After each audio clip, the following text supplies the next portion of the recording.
Kakinada university మంచి భవిష్యత్తు కోసం తెలుగు విద్యార్థులు ఇష్టపడే యూనివర్సిటీ.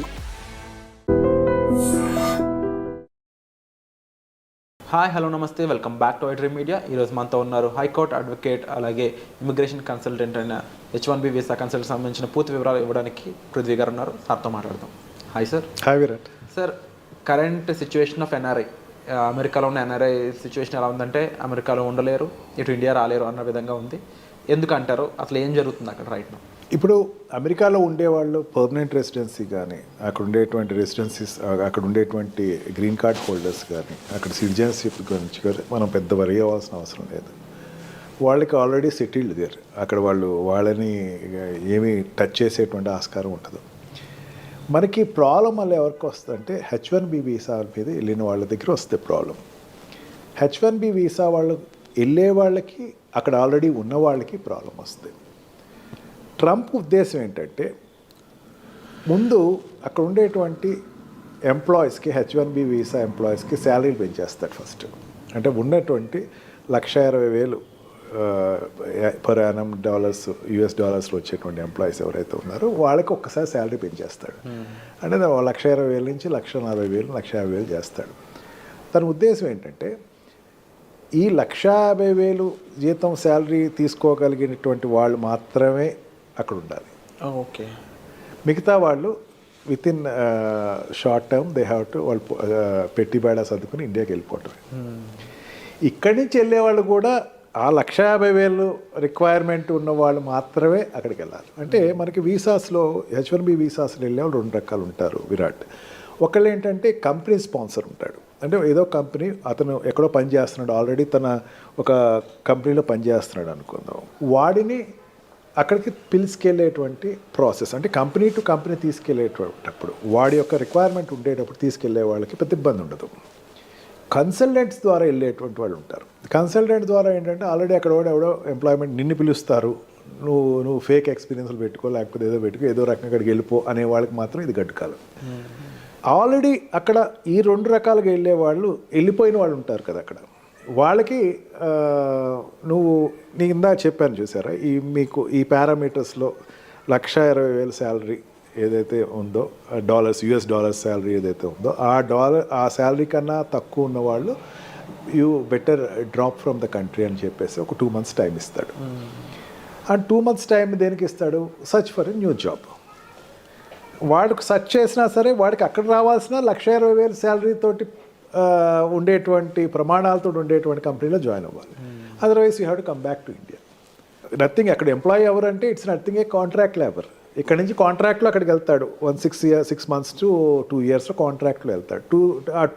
వెళ్ళిన తర్వాత రెగ్యులరైజ్ అవ్వడు. అంటే వాడు అక్కడ ఉండేటువంటి what we call green card కానీ, అక్కడ రెసిడెన్సీ పర్మిషన్ కానీ రాదు వాళ్ళకి.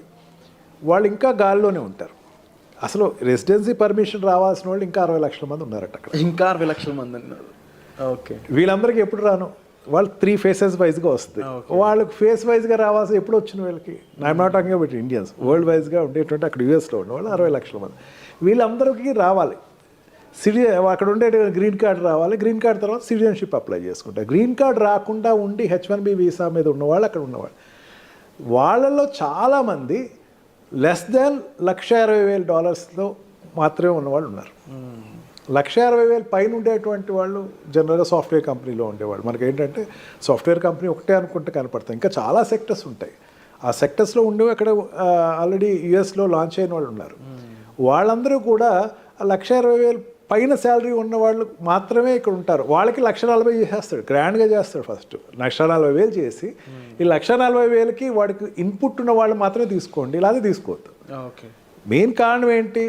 నా దేశీయస్తులు అక్కడ ప్లేస్ అవ్వాలి. అంటే అక్కడ జనరల్గా అక్కడికి వెళ్ళే వాళ్ళు అక్కడ ఉండే వాళ్ళతో కాంపిటేటర్స్ అవుతారు. $1,20,000 శాలరీ అండి, $1,20,000 శాలరీ కన్నా తక్కువ ఉండేవాడు అక్కడ ఆల్రెడీ దొరికేస్తున్నాడు. వాడితో వీడి కాంపిటేటర్. నిన్ను తీసుకోవాలంటే నీకు ఎక్స్ట్రా టాలెంట్ ఉండాలి. నీ పర్సనాలిటీ నువ్వు ఎంబోర్డ్ చేసుకోవాలంటే నీకు you must be an extraordinary person for US. నిన్ను తీసుకెళ్ళాలి అనుకుంటే ఆ రకంగా నువ్వు వెళ్ళిన వాళ్ళు చూడాలి అని చెప్పేసి ట్రంప్కు ఒక నిర్దిష్టమైనటువంటి ఆలోచన అయితే తీసుకొచ్చే అవకాశం ఎక్కువే కనపడుతుంది. ఈ రకంగా చూసుకుంటే వెళ్ళే వాళ్ళకి ఆల్రెడీ ఎగ్జిస్టింగ్ ఉన్న వాళ్ళకి కూడా కొంచెం ఇబ్బందులు అయితే ఖచ్చితంగా ఉంటుంది. బట్ ఒకటి నా స్ట్రాంగ్ ఫీలింగ్ ఏంటంటే మన ప్రైమ్ మినిస్టర్ తోటి ఆయన మంచి రిలేషన్షిప్ ఉంది. Of course. అని చైనాకున్న వ్యతిరేకత ఇక్కడ టార్గెట్ అంతా కూడా చైనా వాళ్ళ మీద ఎక్కువ టార్గెట్ ఉంది, కానీ ఇండియన్స్ మీద అంత ఎక్కువ టార్గెట్ అతనికి లేదు. ఓకే. ఖచ్చితంగా లీజర్ పీరియడ్స్ ఏదైనా ఉంటే పెంచవచ్చు. అండ్ ఈ what we call for example ఇప్పుడు ఎకానమికల్గా చూసుకుందాం. ఎకానమికల్గా చూసుకుంటే అక్కడ ఇంపోర్ట్స్ ఏదైతే ఉన్నాయో చైనా నుంచి వచ్చేటువంటి ఇంపోర్ట్స్ని 60% ట్యాక్స్ పెంచే అవకాశం ఉందన్నాడు. అంటే చైనా నుంచి ఇంపోర్ట్ అయ్యేటువంటి వస్తువులన్నింటినీ కూడా ట్యాక్స్ పెంచే అవకాశం ఉంది. ఇప్పుడు అమెరికాలో ఎక్కువ చైనా గూడ్స్ దొరుకుతాయి మనకి. ఆ గూడ్స్ అన్నిటినీ 60% ట్యాక్స్ పెంచేస్తున్నాడు.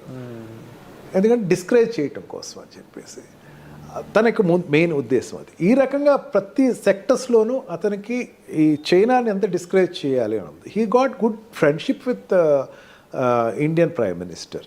ఇండియన్ తోటి మంచి రిలేషన్స్ అయితే ఉన్నాయి. మెయిన్ ఏంటంటే చాలామంది అనుకుంటూ ఏంటంటే ఇండియాకి చాలామంది H1B వీసాలో ఇండియాకి వచ్చేస్తారు, లేకపోతే ఇండియా వాళ్ళు చాలా ఎఫెక్ట్ అవుతారు. కానీ మరి నాకు స్ట్రాంగ్ నమ్మకం ఏంటంటే ఇండియాతోటి రిలేషన్స్ ఎస్టాబ్లిష్ అయితేనే తనకి చైనాతోటి పోటీ పడవచ్చు. అంటే ఈ సౌత్ ఏషియన్ ఏరియాలో చైనాతోటి పోటీ పడే పెద్ద కంట్రీ ఇండియాయే కనపడుతుంది. ఇది ఇప్పుడు కాదు, ఫస్ట్ టర్మ్లో కూడా అదే అతను ఎక్స్పోజ్ అయ్యాడు.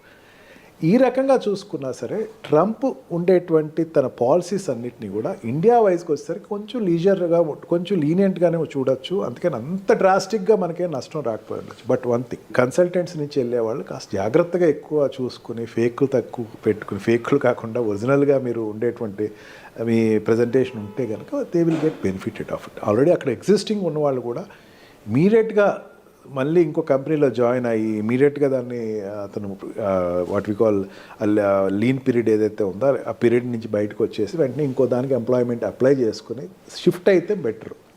అదర్వైజ్ ఒక రోజు ఏదో ఒక రోజు ఒక పరిస్థితి వస్తుంది, where you have to come out of the country. True sir. తప్పకుండా ఈ పరిస్థితులు అనేవి ఏ విధంగా వెళ్ళబోతున్నాయని చూడాలి. దీనికి సంబంధించి మీకు ఎటువంటి హెల్ప్ కావాలన్నా సరే డిస్ప్లే ఆఫ్ నెంబర్స్ కాల్ చేసి సార్ని మీరు కన్సల్ట్ చేయొచ్చు. Thank you so much.